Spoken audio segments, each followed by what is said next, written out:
Hey, so today I'm going to talk about a game that I recently beat because it's the last video. I said I beat a game, and I was going to talk about it, and that's what I do with new games I beat. And I also, like I said, I played Civilization 6 and Star Wars Jedi Academy, and I didn't really like either of them. I like the Star Wars one better, but also just don't like Star Wars. I just heard the game was one of the best Star Wars games, so I was like, okay, I'll play it. But whatever. But I beat this game today, or yesterday technically. But the weird thing is, I technically have already beaten the game. And the game I'm talking about is Spooky's Jumpscare Mansion, which was formerly known as Spooky's House of Jumpscares, but the name was changed due to legal reasons because there was a company that already had the name Spooky's House of Jumpscares. And so the people who made the game, Albino Moose, I think is the company. I think it's like an indie company, I'm not sure. They had to change it to Spooky's Jumpscare Mansion, or they were going to get sued probably. But I mean, whatever. So, Spooky's Jumpscare Mansion is a game that I actually beat a long time ago. Because I remember I used to, I watched a bunch of horror game YouTubers play it, like Markiplier and, others. And I saw them play it, and I was like, this game looks like fun. And so I got it myself. And if I remember correctly, which I don't know, but I think the original was free. I genuinely think the original Spooky's House of Jumpscares was free. So if I'm remembering correctly, it was free. But the game was like it was like not really pixelated. It was like kind of like flat. Like I don't really know how to like say what the style was. Like character models were flat and like followed you when they looked at you. Like when you looked at them, like you spin in circle around them and they're always looking at you because they're flat or something. And the game had a very cartoony look. And they eventually came out with an HD renovation, which gives like models 3D models, new movement, uh, and it tacked on the DLC, the Kaminari? Was that what, I can't remember what it's called, the Kaminari Hospital. I don't remember what it's called. It's Calamari, I don't remember. And the Dollhouse, which was another DLC.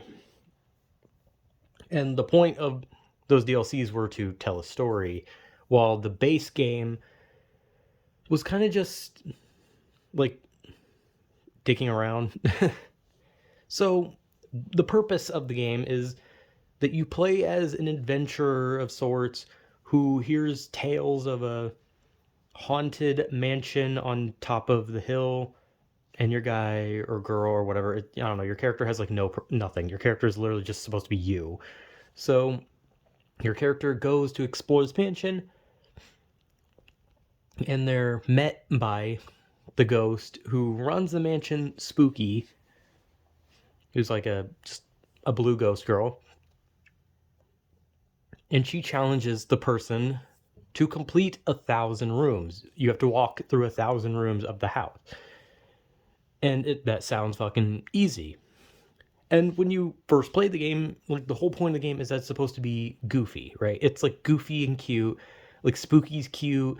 The house is kind of just like not really like creepy. And the whole point of it is that it's like a jump scare game. It's a boo, haha, got you, right? So you walk through the halls, and eventually, once you hit a certain number, it activates these little cardboard cutouts that pop out of the walls and usually play like some random noise. Usually, the noises can be just like something small, like a tiny little yelp that doesn't scare you, to like a full on, like fucking creaky door exploding, right? So there's a bunch of different like noises that can be made to obviously make you jump. But like it's all goofy, right? It's like, oh, cute. Like these cardboard cutouts are cute. There's a little slime with a happy face. There's a piece of toast. There's coffee. They're all cute and funny. Until you get a little further, and you find a note that's a bit weird. And next thing you know, you're being chased by a slime ghost with very gross teeth, and it looks very out of place. And then that's when you're supposed to realize, oh wait, this game is deceptive. And it was obvious, right? Like, I don't think anyone went into the game thinking, oh, this game is going to be only be cute horror. There's not going to be anything spooky or weird, right? Like, everyone knew what the game was, right? Everyone knew the game was like supposed to be like deceptive horror. Like, oh, look how cute it is. Oh, just little cute jump scares. Oh shit, why is there a creepy monster following me? Like, everyone knew it. Like, but at the same time, video games video games that want to be like deceptive and like be like psych you out and be like, oh, this game is something like this, surprise, it's not, like, like Doki Doki Literature Club and all that. The only reason those games can't get away with it, which sucks, but at the same time I get it, is because like store pages, right? Like when you buy a game, it tells, like, they have to tell you what you're in for. They cannot just say like this game is happy and fun, tee hee, thumbs up, and like, because that's just like that is deceptive, and you can, I'm pretty sure gaming companies can be sued if they do that, because I think that's like bait and switch or something. Because that would be like if a game came out and they were like, this first person shooter will knock your socks off, and then you buy the game and it's like a medieval like fantasy RPG, that would literally be deceptive gaming. Like it, like, but the problem with these games is they can't just say like, oh, this one's a cute visual novel or this one's a cute little jump scare game, because obviously then people will get mad. It can cause problems and they could probably be sued for deceptive practices.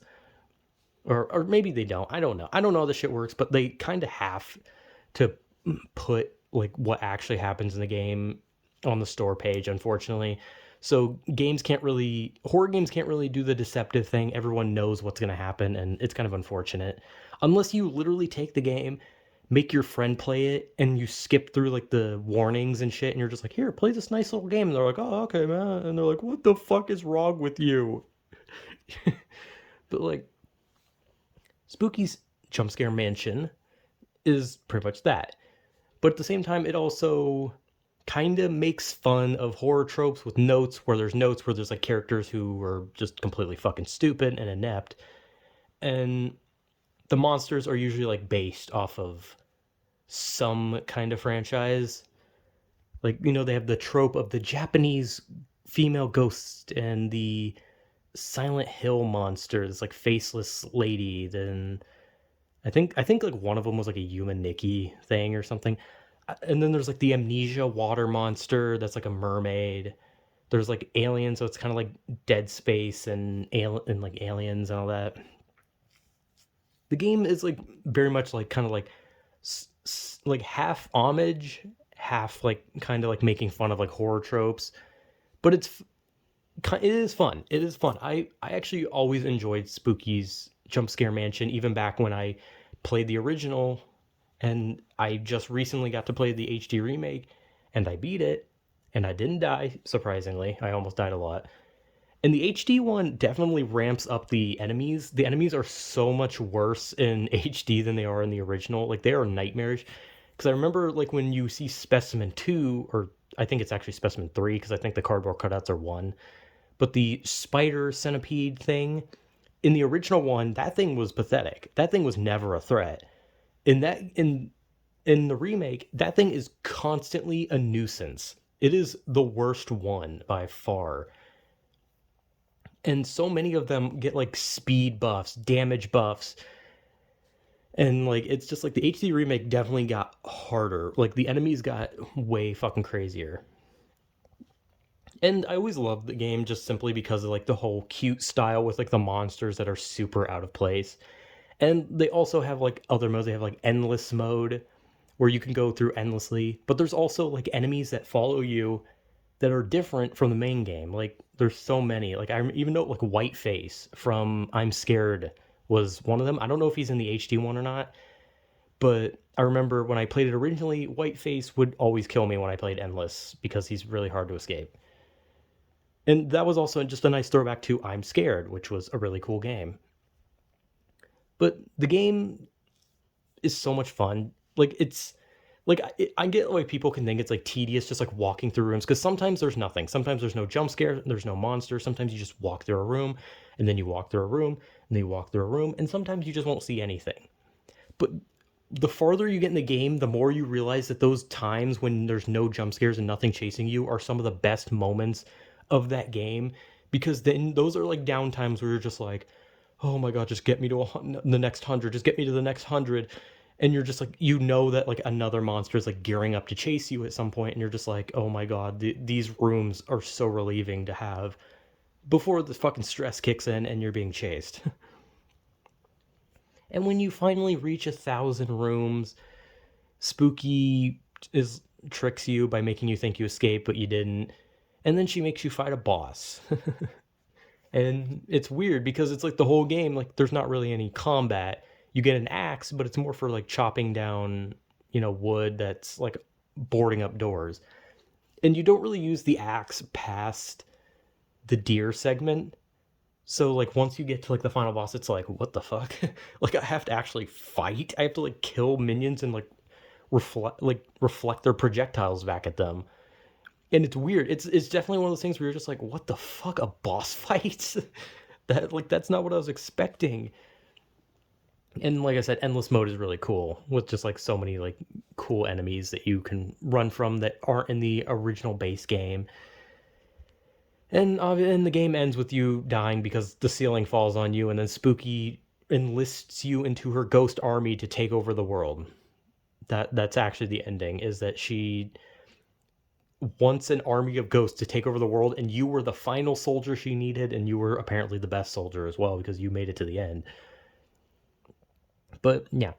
And then there was Kaminari Hospital. I think that's how it's pronounced. I don't know. Also, I realized in this video, I was like, for the longest amount of this video, I was more talking about just games that I played in the past, or indie games that were deceptive, and I more talked about that longer than the game. But anyway, Kaminari Hospital, if that's how it's even pronounced, because I'm stupid, is a DLC that I do believe was part of the original free game that you had to pay for, because, I mean, it's DLC. You're getting a free game, man. You shouldn't complain about having to pay for the DLC. The game's fucking hell. Like, dude, if I could have paid for the fucking original game, I would have. I think it was, like, worth money, but they were like, if I'm remembering correctly, it was free. Unless maybe it was on sale and the sale made it free. I don't know. But the DLC for the hospital was supposed to be more story driven. It was more about running around the hospital rather than running through rooms. And you would do puzzles. You would piece together story elements about the hospital. And the DLCs, both the DLCs are very similar in that it's just run around, do thing, learn story, right? I prefer the original, like, running through the rooms, but I more like the other two based on the story aspects. Like, for example, the hospital is, like, telling you, it kind of gives you a hint of who Spooky is. Who is Spooky? Spooky is a girl who, when she was little, liked to play pranks and scare people. And from what I gathered from the story, Spooky scared a war vet, and the war vet killed her. So Spooky's story is that she's supposed to be a little girl who scared the wrong person, and she died for it. And now she's a kind of a vengeful ghost who doesn't portray that she's a vengeful ghost, but she kind of is, because she's, luring people in and having her specimens kill them. And then there's the dollhouse, which is the next DLC, and is definitely the creepier fucking DLC, where you go through a mansion within the mansion, and you run around, you do puzzles with dolls, you get chased by dolls, and you kill dolls. It's just dolls. And the point is that you are trying to break the curse of the mansion and set Spooky free so she can be with her family. That is the point. There are multiple, I think there's only two endings. There's the ending where you set everything free, and then there's the ending where you just straight fucking die. But the main ending is that you're breaking the curse of the mansion, destroying the mansion, and setting the specimens, the spirits, and Spooky free. And I think that's a nice way to end it. I think that's a really nice way for the game to end. with Spooky being put to rest with her family and every spirit that's trapped in the mansion being freed. I think that's a nice way to end it. And it's definitely like those two DLCs are super out of place when you think about it, because like I said, the original game is just running through 1,000 rooms, and then suddenly you're in a hospital, you learn some story about Spooky, and then you end up in like a mansion within the mansion, and you destroy the whole fucking mansion and put spirits to rest. They're definitely out of place compared to like how goofy the original game is. But regardless of all that, the DLCs are good. The main game is good, and the game is was like a game where I saw it on the PlayStation Store, and I got like nostalgic thinking about the original. And then I played the HD one, I beat it, and I had so much fun replaying it all over again because it was such a good game. And I could see that people would think like, oh, this is tedious just walking through all these rooms, and I could get that. But I have always enjoyed the game, and I think it's such a great game. And I know the people who made that game, they made other games as well, and I always like honestly, it's like definitely a company that I would look out for their other games. But Spooky's Jumpscare Mansion has always been a really cool game to me, and I really enjoy it. So, yeah, I guess that's about it. So, I mean, I don't know. I never know really what to say. I get to like an end, and I'm just like, oh, should I say something more, or should I just end it? So, I think I'll just end it. I'm dumb. Great game though. Whatever.